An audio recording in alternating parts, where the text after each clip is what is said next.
안녕하세요. 대한민국의 자산가들과 재산 증식을 함께 고민하는 매경 부동산 사업단 MPATV 김윤희입니다. 오늘은 매경 경공매 사관학교에서 경매 강의를 맡고 계시는 우강현 교수님과 함께 경매의 전반적인 얘기를 한번 나눠보도록 하겠습니다. 이번에 매경 경공매 사관학교 강의에서 멘토 클래스 또 한 파트 맡고 계시잖아요. 네.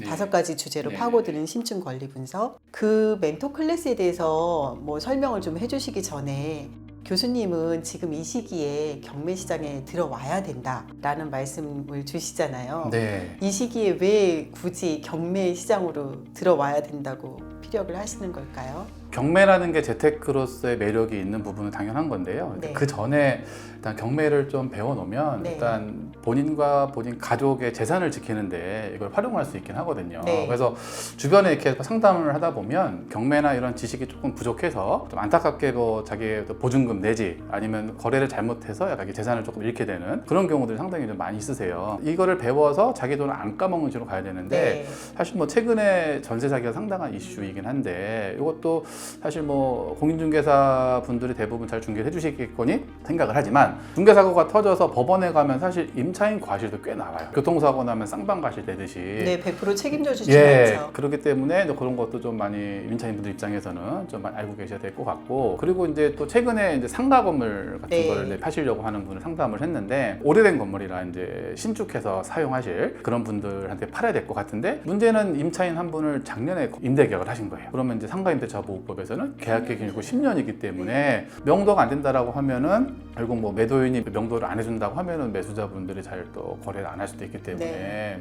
그런 또 어려움이 또 생기게 되거든요. 알아야 또 내 권리를 보호받으실 수 있으니까.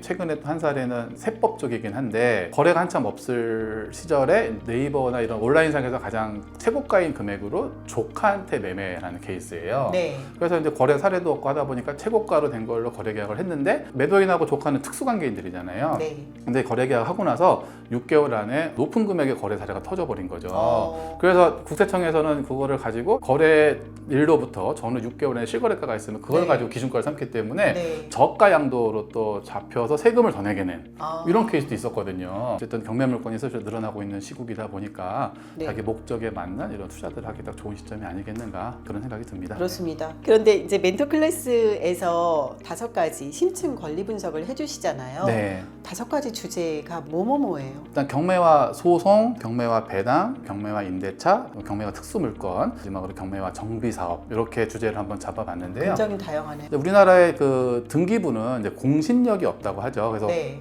공시력만 있기 때문에 실제 부동산 등기부에 있는 소유자가 진짜 소유자가 아닐 수도 있는 거죠. 물론 네. 소유자로서 추정은 하고 있긴 합니다만, 그래서 이제 그런 분쟁이 좀 나타날 수 있는 거죠. 그래서 과거에는 예고등기 제도라는 걸 통해서 부동산에 어떤 분쟁이 있으면 그걸 가지고 사람들이 입찰 전이나 거래하기 전에 어떤 문제가 있는지를 좀 판단하고 들어갔는데 그 예고등기 제도가 등기법에서 없어지긴 했습니다. 근데 지금 이제 경매 사건에 남아있는 예고등기들은 그 등기법에서 삭제되기 전에 등기부에 남아있었던 예고등기 물건이 경매가 진행될 때 나타나고 있어서 많지는 않지만 그 예고등기 대신에 이제 가처분이라는 네. 해가지고 이제 그렇게 좀 소송이 같이 맞물려 진행되는 건들이 있어요. 경매 사건에 소송이 걸려 있다고 해서 어려운 게 아니라 가처분의 성질이 어떤지 관련된 소송도 우리가 이제 대법원 사이트 등을 통해서 네. 소송 자료들도 이렇게 어떤 것들을 확인이 가능하거든요. 판결문들을. 간단하게 풀 수 있는 것들.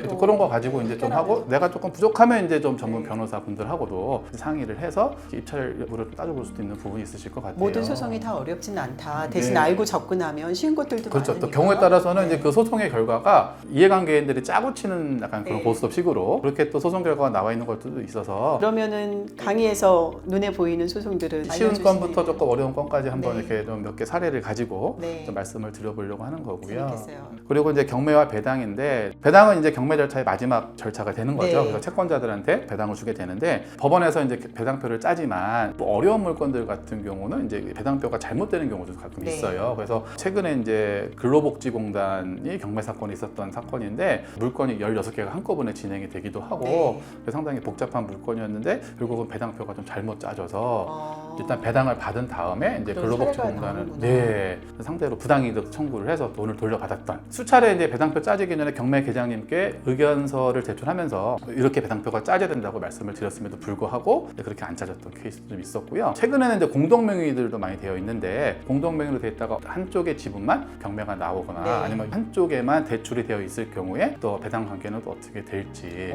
이런 것들도 있고요. 강의 가서 또 질문을 많이 받는 것 중에 하나가 채무자분들은 사실 이제 경매가 되고 나면 더 이상 포기를 하시지만 실제 채무자분들도 채권자 못지않게 배당표가 어떻게 됐는지를 잘 확인해 볼 필요가 있다. 결국은 뭐 법원에서 내 부동산을 팔아준 거기 때문에 조금이라도 배당표가 잘 짜지면 후순위 채권자한테 더 배당을 줄 수 있는 거니까 그런 거를 좀 신경을 쓸 필요가 있을 것 같긴 해요. 대부분 그런 걸 신경을 안 쓰기 때문에 그런 배당 관계들도 좀 알아놓을 필요가 있을 것 같고요. 그리고 이제 1순위로 이제 임차인이 뭐 확정일자 받아놨다든가 아니면 1순위로 은행에서 근저당권 설정이 돼 있다 하더라도 실제 경매나 뭐 자산관리공사의 압류재산 공매에서는 이보다 먼저 배당을 받아가는 채권자들이 있어요. 그런 것도 가려낼 수 있는 부분들 그런 것들도 좀 같이 경매와 배당에서 공부를 해볼 수 있을 것 같아요. 저희가 정규 과정에서 다 배우고 오는 내용이긴 하지만 물건 보다 보면 질문 사항들이 굉장히 많이 들어오는 게 또 배당이기도 해요. 네. 그리고 이제 경매와 임대차에 관련한 부분도 임차인의 대항력이라는 부분이 이제 어떻게 생기냐면 대항 요건을 갖추면 다음날 영시로 알고 계시긴 합니다만 어떤 경우에는 소유자가 바뀌면 바로 그 즉시 대항력이 발생되는 케이스도 있고 정말 경매 사건에서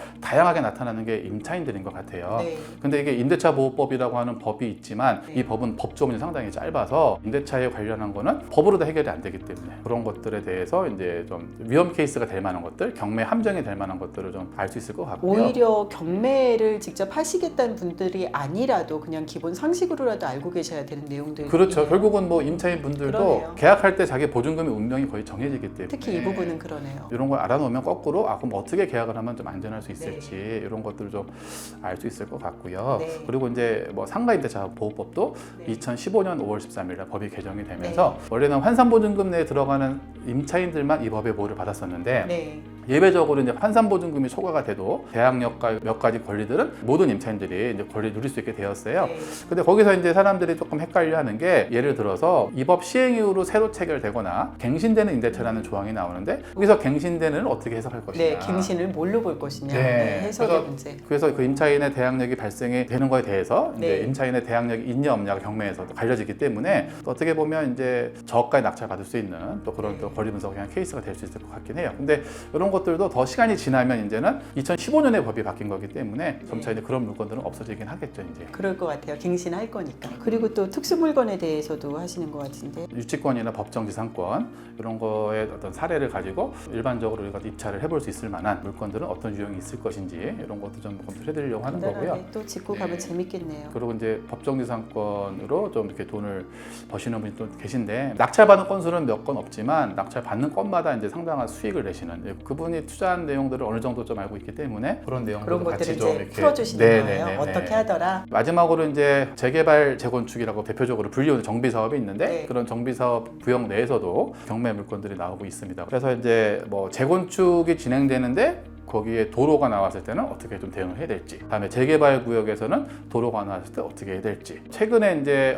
서울의 모 재개발 구역에서요, 아는 지인분이 이제 도로를 100제곱미터를 사모았습니다. 한 2억 2천 정도를 사모으셨는데 6월 달쯤에 거래를 하셨는데 2억 2천에 사셔가지고 84제곱미터를 분양 신청해서 10억 2천에 매각을 하셨습니다. 양도 차이 크기 때문에 4억 5천 정도 세금 내시긴 하셨지만 그래도 상당한 수익을 내셨죠. 또 이제 재개발 사업이 다 진행이 되고 신축 아파트가 들어섰는데 등기가 안 된 상태라고 하면 구주택에 대한 등기부만 남아 있을 거예요. 근데 그게 단독주택이었다라고 하면 건물은 멸실됐으니까 그 토지만 남아 있을 것 같은데 그런 경우 또 어떻게 대처를 해야 될지, 다음에 또 재건축이 한참 진행되고 있는데 거기에 경매가 나왔을 경우에는 어떻게 분석을 하면 될지 뭐 이런 것들을 오히려 평이한 것보다 정비 사업에서 더 많은 기회들이 있을 수 있겠네요. 사실 정규 과정 다 듣고 나면 궁금한 것들이 더 많이 생겨요. 일단 기본을 알고 나니까 이런 경우 저런 경우는 어떻게 하지라는 게 지금 5가지 심층 분석에 거의 다 들어가 있는 것 같아요. 그래서 경매를 배워서 뭐 일반 물건에 응찰하시는 분 상당히 많이 계시고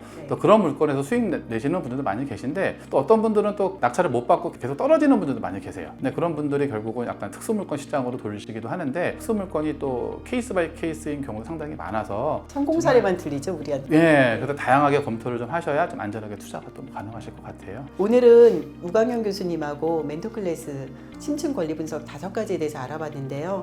특히나 이 중에는 재밌는 일반적이지 않은 것들도 또 현장에서 나왔던 얘기들을 다 강의에서 풀어주시니까 여러분들께서도 한번 들어보시기를 권해드립니다. 감사합니다.